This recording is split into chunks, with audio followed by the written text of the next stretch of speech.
ESPN underestimates the impact Caitlin Clark's return will have in 2026 and leaves Indiana Fever with no options. Indiana Fever proved their class by advancing deep into the 2025 WNBA Playoffs, despite missing stars like Caitlin Clark, Sophie Cunningham, Aari McDonald, Colson, and Chloe Bibby.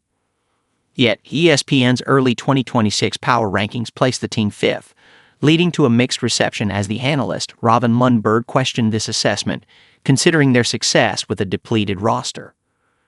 "Everybody's entitled to their opinion," Lundberg said, "but I'm not really sure the logic to the Fever being fifth. People forget how good Caitlin Clark is because she was out," Lundberg continued. "They're getting a transcendent generational talent back. A player who is the greatest offensive engine the sport has ever seen." The Fever nearly reached a finals-level performance against the Las Vegas Aces in the semifinals, forcing a Game 5 overtime before finally succumbing to A'ja Wilson's rampage. It's worth noting that Wilson is now a four-time MVP, the WNBA Finals MVP, and the consecutive MVP, whilst the Aces themselves enjoyed a 16-1 run before heading into the playoffs. Upon reaching the postseason, they then enjoyed a 9-3 record and beat the Phoenix Mercury 4-1 in the finals to win their third championship in 4 seasons, highlighting how immense the team is.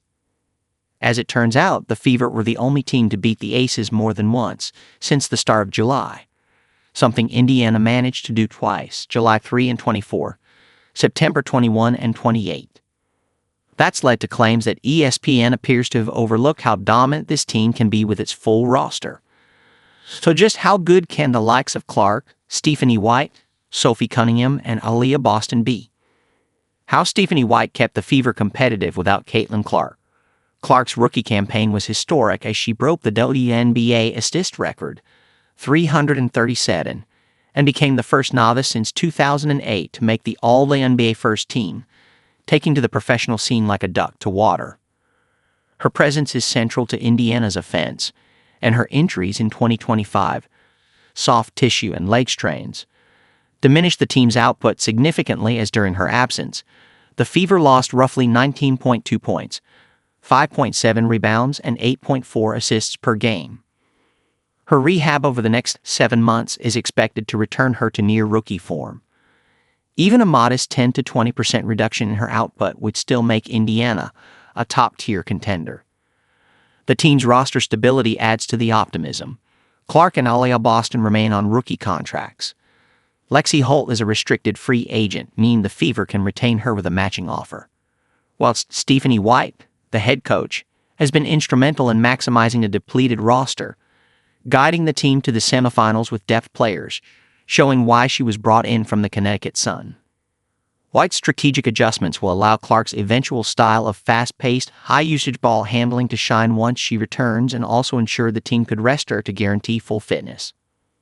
In 2025, the Fever averaged 20.6 assists per game, demonstrating White's ability to unlock creative offensive schemes that challenge their rivals up and down the United States. Experience from veterans like DeWanna Bonner, Natasha Howard, and Colson complemented the youth, allowing White to manage rotations while maintaining competitiveness.